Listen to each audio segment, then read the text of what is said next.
In the summer of 1921, a razor blade caught the afternoon sunlight at Epsom Racecourse. Seconds later, a man's face was opened from ear to chin. He collapsed into the crowd, thousands of well-dressed spectators screaming, scattering, trampling each other to escape. Blood soaked into the pristine grass where moments before gentlemen had been placing bets and ladies had been admiring horses. But this wasn't a random attack. This was a declaration of war. And the most chilling part? Every single witness, every one of those thousands of people suddenly couldn't remember a thing. What happened at Epsom that day wasn't the beginning, it wasn't the end, it was the brutal middle chapter of something far more sinister. A conflict that would see dozens of men slashed, shot and beaten across England's racecourses. A war fought not with armies, but with razors hidden in coat sleeves and guns tucked into waistbands. A war that would reshape Britain's entire criminal underworld for decades to come. But here's what most people don't know. This whole bloody mess, every slashing, every shooting, every act of terror that followed, can be traced back to a single moment. A handshake in a dimly lit room, an agreement between men who were supposed to be enemies. One man looked another in the eye, made a promise, and then drove a knife straight into the back of the people who trusted him most. That betrayal didn't just start a gang war, it destroyed an empire. It handed London to a family whose name would become synonymous with organized crime, and it unleashed a man named Darby Sabini onto the Birmingham Boys with a ferocity that Britain had never witnessed before.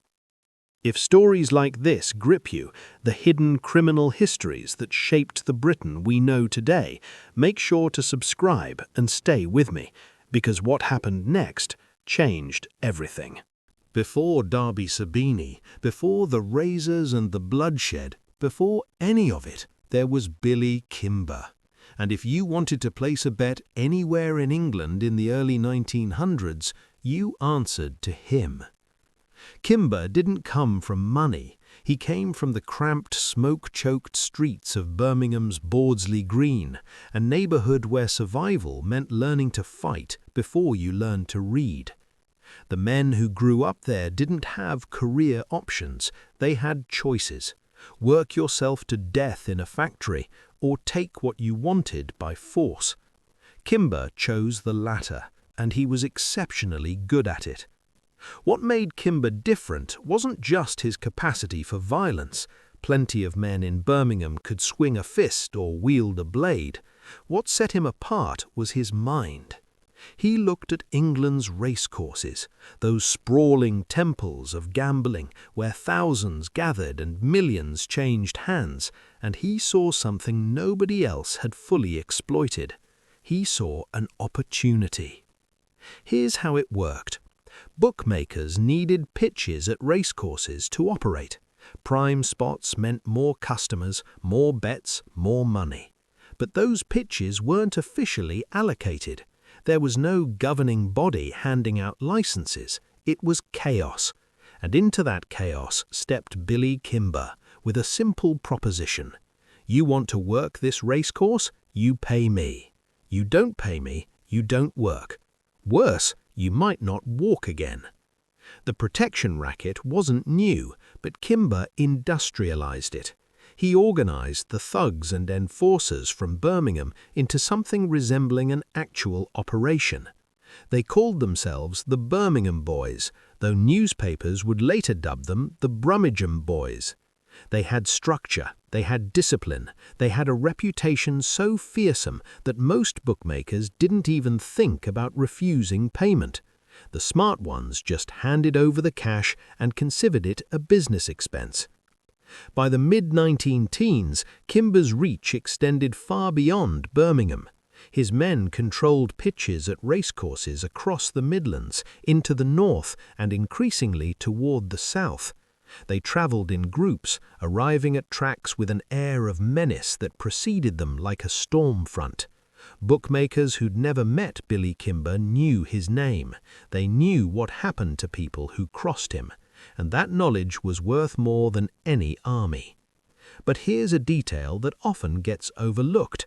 Kimber wasn't just a thug. He understood legitimacy. He bought into actual businesses.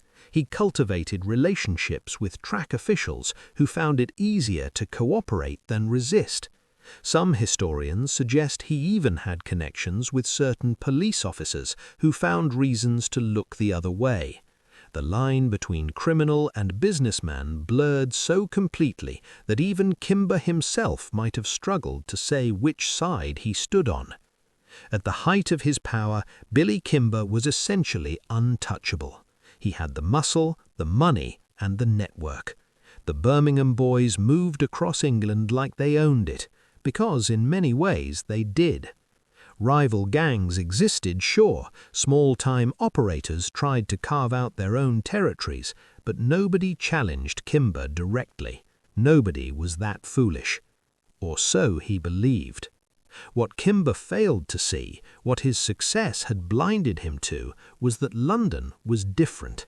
The capital wasn't just another territory to be absorbed, it was a world to itself, with its own rules, its own loyalties, and its own ambitious men, who had no intention of bowing to some outsider from Birmingham. Among them was a young man from Clerkenwell who'd been watching Kimber's expansion with growing interest, a man who saw not a king to fear, but a throne to take. Kimber thought he was building an empire. He didn't realize he was building a target. And the man who would bring it all crashing down, he was already sharpening his knives. While Billy Kimber was conquering racecourses across England, a different kind of power was rising in the narrow streets of London's Little Italy. And the man at its centre couldn't have been more different from the Birmingham enforcer. His name was Ottavio Sabini, but nobody called him that. To the people of Clerkenwell, and eventually to all of London's underworld, he was Darby. Some say the nickname came from his skill as an amateur boxer. Others claim it was just an anglicization, a way of fitting in. Whatever its origin, the name would become legendary and feared. Darby Sabini was born in 1888 to an Italian immigrant father and an English mother. He grew up in Saffron Hill, a cramped enclave where Italian families clustered together, speaking their own language, maintaining their own customs, existing in a parallel world within London. The neighborhood was poor, overcrowded, and largely ignored by the authorities, which made it the perfect breeding ground for a certain kind of ambition. Unlike Kimber, who built his organization from scratch, Sabini had something more powerful from the start: family. His brothers Harry Boy, Joe, Fred, and George weren't just relatives, they were soldiers. Absolutely loyal, bound by blood in a way that no handshake deal could ever replicate. When Darby Sabini gave an order, it was carried out without question. When someone threatened one Sabini, they threatened all of them. This wasn't a gang in the traditional sense, this was a clan. But family alone doesn't build an empire. What elevated Darby above the dozens of other tough young men in Clerkenwell was his understanding of how power actually worked. He watched, he studied. He learned that brute force had its limits. The men who lasted weren't just violent, they were strategic. They had friends in useful places. They kept their hands clean enough that the law couldn't touch them, even when everyone knew exactly what they were doing. Sabini cultivated relationships with bookmakers rather than simply terrorizing them. He offered protection that actually meant something. Protection not just from rivals, but from the chaos of unregulated gambling. He invested in legitimate businesses, particularly in the West End, creating a facade of respectability that made him difficult to prosecute. He was charming when charm was needed, terrifying when terror was required. The man could attend a society boxing match in the afternoon and order a savage beating by evening. And then there were the rumours, whispers that Darby Sabini had connections to something larger, something that stretched back to Sicily. Newspapers of the era loved this angle, the idea of Italian organized crime infiltrating respectable English society.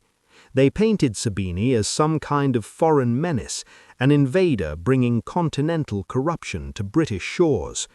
Whether any of this was true remains disputed to this day. Some historians argue the Sicilian connection was pure sensationalism, a way of othering a man who was, after all, born in London. Others suggest that Sabini's methods bore unmistakable hallmarks of established Mediterranean organized crime. What's not disputed is this: by the early 1920s, Darby Sabini controlled much of London's West End. His protection racket extended to nightclubs, spielers, and increasingly to the racecourses closest to the capital. He moved with an entourage of hard men. He dressed impeccably. He projected an image of calm, collected authority that stood in sharp contrast to the more openly brutal Birmingham Boys.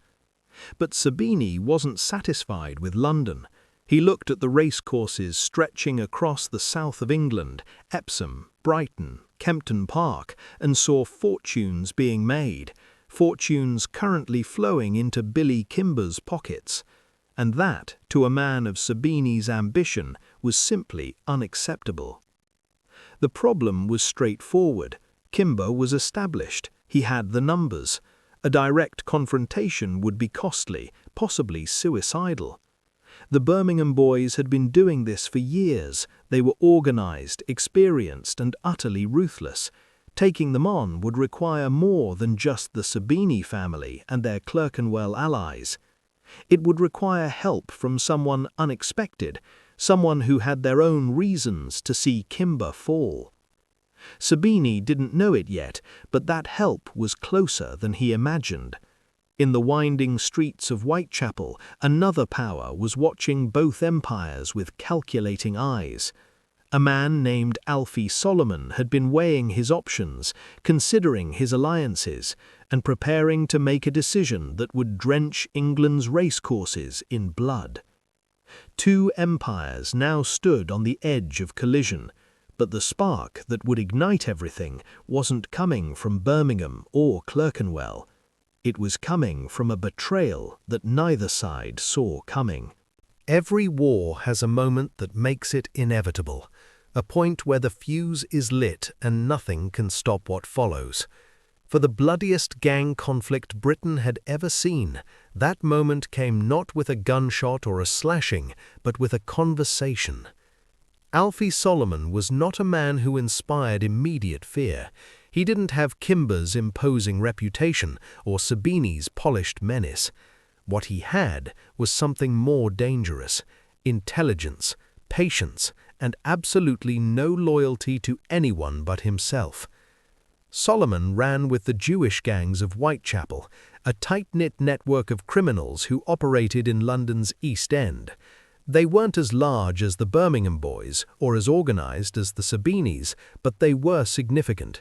They had muscle, they had connections, and most importantly, they had territory that both Kimber and Sabini needed if they wanted to fully control London's underworld. For years, Solomon had maintained a working relationship with Billy Kimber. It made sense at the time. The Birmingham Boys were dominant. They had the numbers and the reach. Aligning with them meant protection, steady income from the racecourses, and a powerful ally against anyone who might challenge Whitechapel's interests. Solomon and Kimber weren't friends. Men like them didn't have friends, but they had an understanding, an arrangement that benefited both sides. At least that's what Kimber believed. What Kimber didn't see was Solomon's growing resentment. The arrangement wasn't as equal as it appeared. The Birmingham Boys took the lion's share of racecourse profits. They treated their London allies less like partners and more like junior employees. Solomon swallowed his pride because he had no choice, but he remembered every slight, every dismissive comment, every time Kimber's men acted like they owned London simply because they'd taken it. And then Darby Sabini came calling. The exact details of their first meeting are lost to history. Some accounts place it in a Clerkenwell social club, others suggest a more neutral location, perhaps a restaurant in Soho where both men could meet without attracting attention. What matters isn't the where, it's the what. Sabini made Solomon an offer, not just a better split of the profits, not just respect, something far more valuable. Partnership. True partnership, the kind where Solomon's people would have real power, real territory, real say in how things operated. Sabini understood something Kimber never bothered to learn, that allies who feel valued don't look for ways to destroy you. He promised Solomon a seat at the table, not scraps from it. And he promised something else, something that spoke directly to Solomon's wounded pride. He promised that together they would humble Billy Kimber. For Solomon, it wasn't a difficult choice, it was barely a choice at all. But switching sides wasn't as simple as shaking Sabini's hand. Solomon had been inside Kimber's operation for years. He knew things, routes the Birmingham Boys used to travel to racecourses, which bookmakers were most vulnerable, which of Kimber's men could be bribed, and which were truly loyal, where the money was kept, when the guards were thinnest. He knew everything, and he gave it all to Darby Sabini. The full scope of Solomon's betrayal is still debated by historians. Some argue he simply switched allegiances and let events unfold naturally. Others contend he actively fed information to Sabini for months before the open conflict began, allowing the Italians to prepare while Kimber remained oblivious. A few accounts even suggest Solomon helped orchestrate specific ambushes, luring Birmingham Boys into traps where Sabini's men were waiting. What isn't debated is the result. Almost overnight, the balance of power shifted.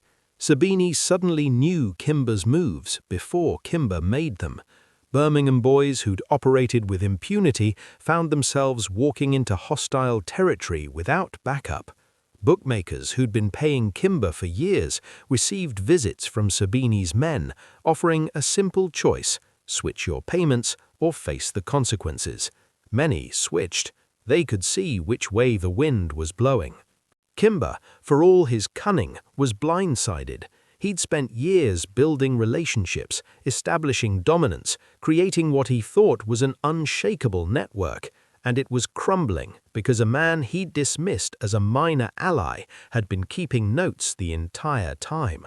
The betrayal didn't just wound the Birmingham Boys strategically, it wounded them psychologically. If Solomon could turn, who else might? Kimber's organization, built on fear and mutual profit, suddenly faced a new enemy: suspicion. Men who'd worked together for years began watching each other. Trust, already a rare commodity in the underworld, evaporated entirely.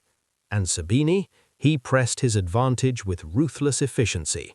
With Solomon's Jewish faction now firmly allied with Clerkenwell, he had the numbers to challenge Birmingham directly. More importantly, he had the legitimacy. This wasn't just Italians fighting Englishmen anymore, a narrative the newspapers loved. This was a coalition, a movement, men from different backgrounds united against Kimber's dominance. The message was clear. The Birmingham Boys weren't untouchable. They weren't inevitable. They could be beaten. Billy Kimber finally understood what was happening, but understanding came too late. The alliance he'd taken for granted had become the weapon aimed at his throat. The information he'd shared freely with supposed allies was now being used to dismantle everything he'd built. Some say Kimber tried to salvage the relationship, that he sent word to Solomon offering better terms, more money, anything to restore the old arrangement. If those overtures were made, Solomon ignored them. He'd made his choice. There was no going back. The betrayal was complete. The pieces were in place, and now there was nothing left but violence. What followed would shock even hardened criminals. Razors, guns, and iron bars would settle what words could not. The racecourses of England, those supposedly genteel grounds where society gathered to watch horses run, would become battlefields, and the first blood was about to spill. The violence didn't build gradually, it exploded. Within weeks of Solomon's defection becoming known, the racecourses of England transformed into something unrecognizable. These weren't back-alley brawls or quiet disappearances. These were pitched battles fought in broad daylight, in front of thousands of witnesses, with a savagery that left even police veterans stunned. The first major confrontation came at Greenford Troughing Track in 1921. Sabini's men arrived in force, making clear that this territory now belonged to them. The Birmingham Boys, unwilling to cede ground without a fight, showed up ready for war. What followed was chaos. Fists, bottles, razors, and at least one firearm discharged into the crowd. Racegoers fled in terror. Women screamed. Men trampled each other, trying to escape. When it was over, bodies lay bleeding on the ground, and a message had been sent. The old order was finished. But Greenford was just the beginning. Epsom became a particular flashpoint.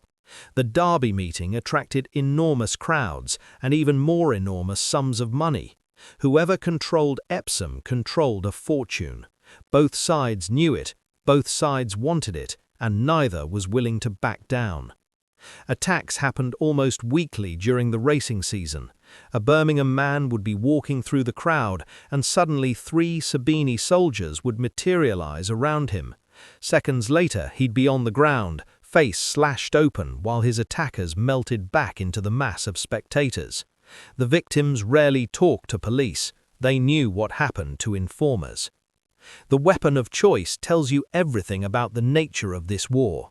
Guns were used, certainly, but they attracted too much attention. A gunshot sent crowds running and brought police immediately. Razors were different. A man could palm a straight razor, make his cut, and disappear before anyone understood what had happened. The wounds were horrific. Faces open to the bone, tendons severed, ears partially removed. Survivors carried scars for life, and that was the point. Every slashed face was a walking advertisement for what happened to men who chose the wrong side. The Birmingham Boys retaliated with equal brutality. They ambushed Sabini associates at smaller tracks, caught them travelling between London and the racecourses, targeted their businesses in the West End. A particularly vicious attack occurred when Birmingham men cornered several Sabini soldiers in a pub and beat them so severely that 2 nearly died. Neither side showed mercy, neither side wanted to. What made this conflict different from typical gang violence was its visibility. These weren't crimes hidden in shadows, they happened in front of respectable society. Bankers, aristocrats, politicians, anyone who attended the races risked witnessing something that would haunt them. The newspapers seized on this with lurid enthusiasm.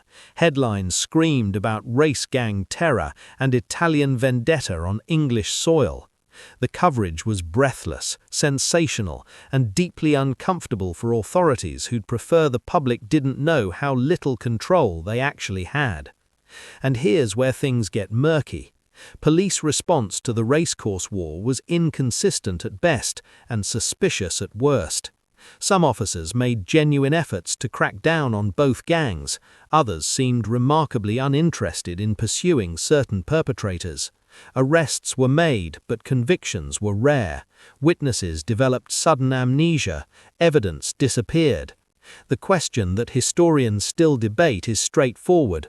Which gang had police protection, and how high did it go? Some accounts suggest Sabini cultivated relationships with senior officers, ensuring that his men received lighter treatment while Birmingham Boys faced the full weight of the law. Others argue Kimber had his own connections from years of operation and that different police factions effectively backed different sides. The truth is probably messier than either narrative.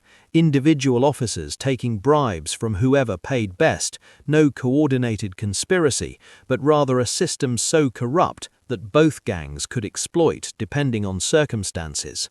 What's certain is that ordinary people paid the price for this institutional failure. Bookmakers who just wanted to make a living found themselves squeezed from all sides. Refuse to pay one gang, get slashed. Pay one gang, get targeted by the other.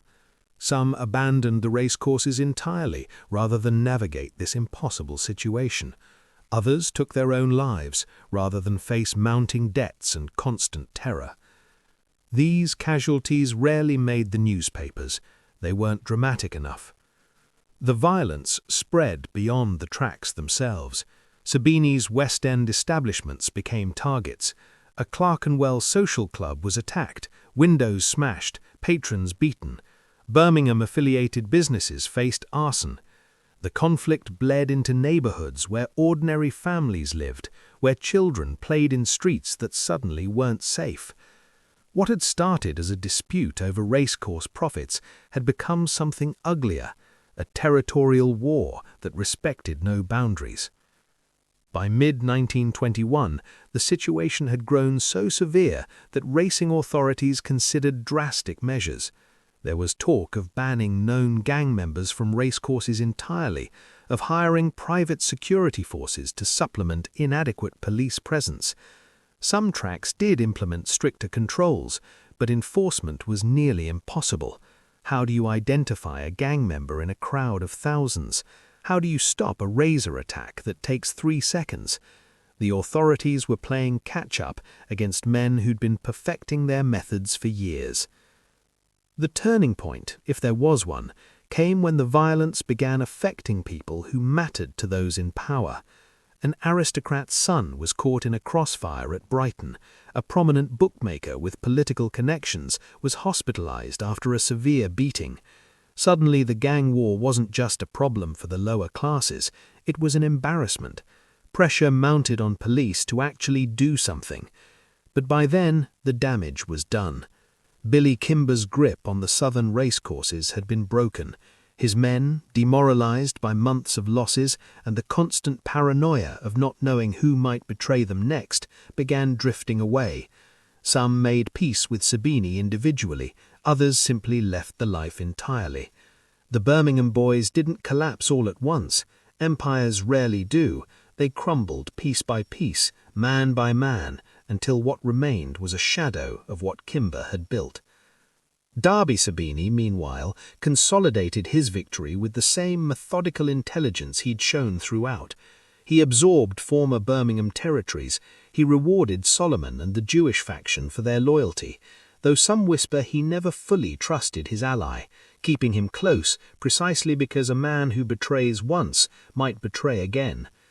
He established a dominance over London and the southern racecourses that would last for nearly 2 decades.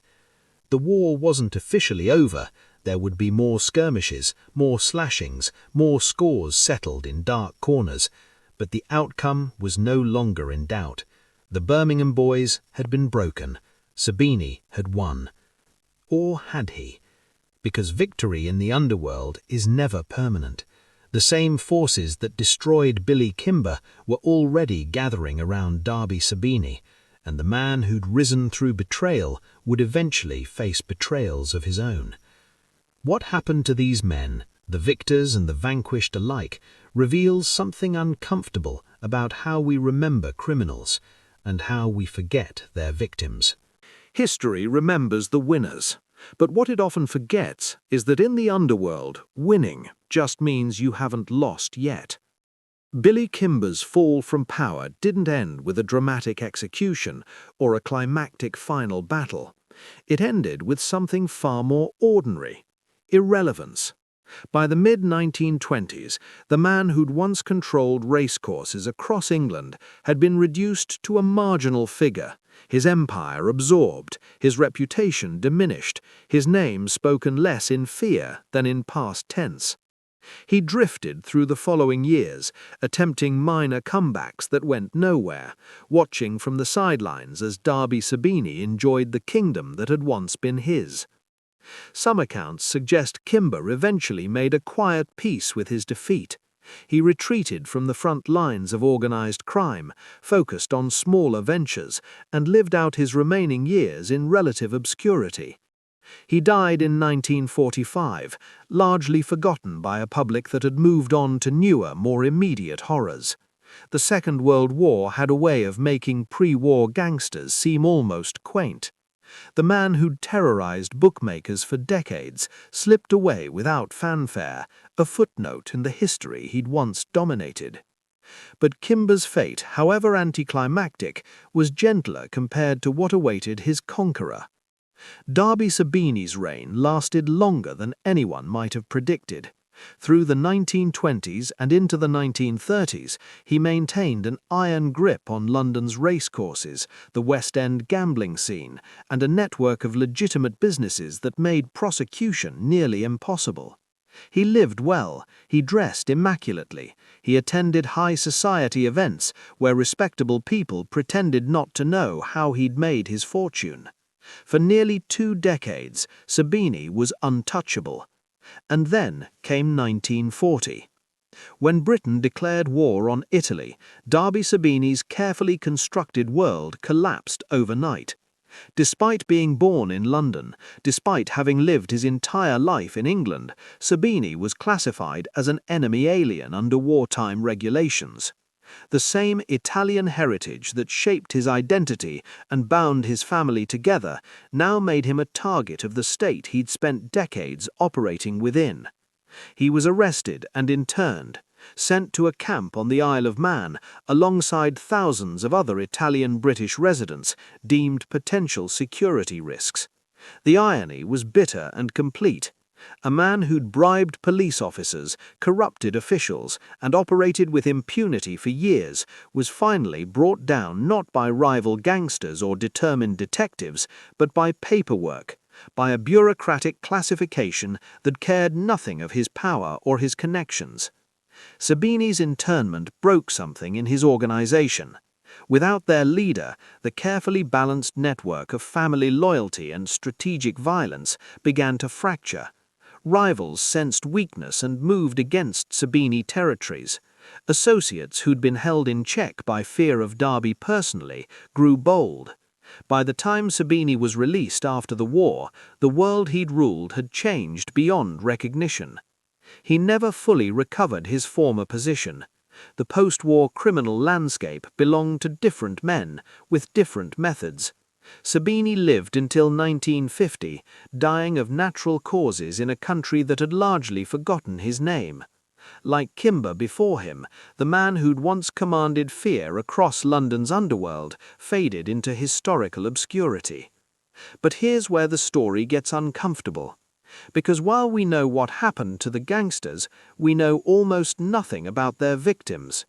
How many bookmakers were bankrupted by protection payments they couldn't afford? How many ordinary workers at racecourses witnessed violence that traumatized them for life? How many families lost fathers and brothers to slashings and beatings that never made the newspapers?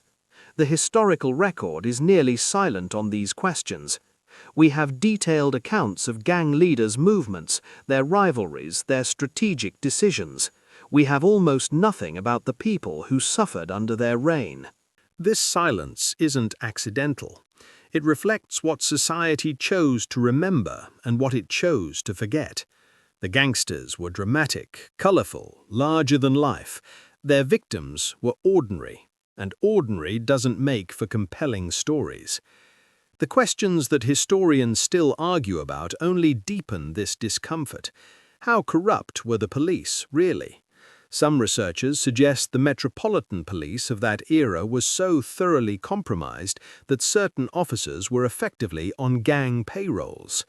Others argue this overstates the case, that most officers were simply overwhelmed and under-resourced rather than actively corrupt. The truth likely lies somewhere between these extremes, but we may never know for certain. Records were lost, destroyed, or never created in the first place. The men who could have testified are long dead. And what about Alfie Solomon, the betrayer whose switched loyalty ignited everything?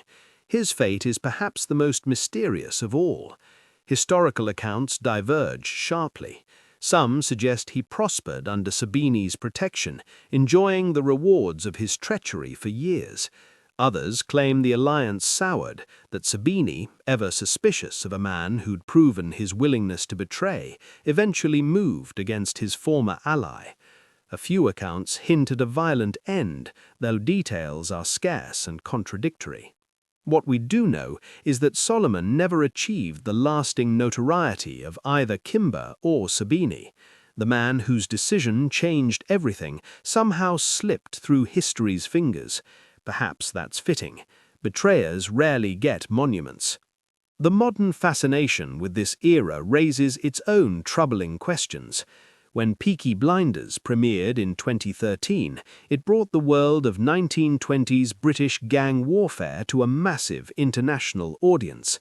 Suddenly, millions of people knew the names Billy Kimber and Darby Sabini, or at least fictionalized versions of them.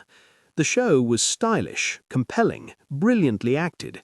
It was also, by any historical measure, wildly inaccurate. The real Birmingham Boys didn't wear razor blades sewn into their flat caps. That detail appears to be largely myth.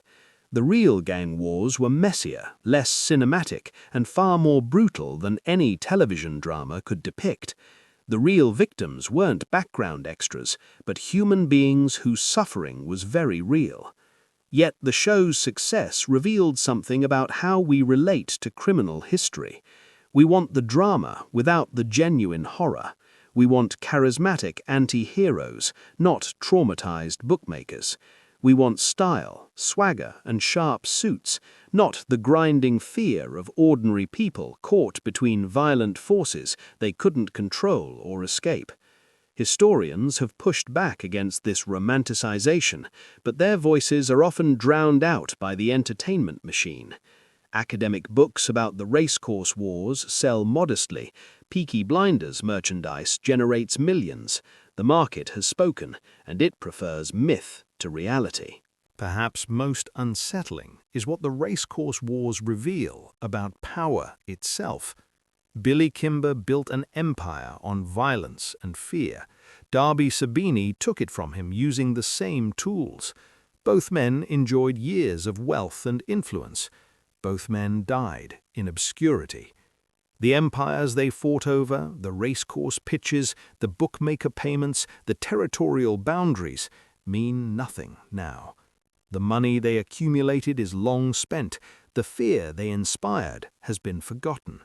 What remains are questions without answers. Did justice ever truly catch up with these men? Were their later years haunted by the suffering they'd caused? Or did they sleep soundly, convinced they'd simply played the game better than others? Did they ever think about the faces they'd ordered slashed, the lives they'd destroyed, the families they'd broken? We want to believe that crime doesn't pay, that karma eventually balances the scales, but the historical record offers no such comfort. Kimber and Sabini both died of natural causes at reasonable ages. They weren't executed, they weren't imprisoned for life. They simply grew old and faded away, their sins unpunished by any earthly authority. And the victims? They faded too, unnamed, uncounted, unremembered. That's the real legacy of the racecourse wars, not the dramatic battles or the colorful personalities, the silence where the victims' stories should be. If this story gripped you, if you want to keep exploring the hidden histories that shaped modern Britain, then subscribe to this channel right now. Hit that notification bell so you never miss when we uncover another forgotten chapter of the past, the kind of stories they don't teach in schools, the kind that make you question everything you thought you knew. Drop a comment below and tell me, do you think we romanticize criminals too much? Or is there something valuable in remembering even the darkest parts of history? I read every single comment, and I want to hear your thoughts. Share this video with someone who loves true crime or hidden history, because stories like this deserve to be told, and the more people who hear them, the harder it becomes to forget the victims who've been silent for far too long.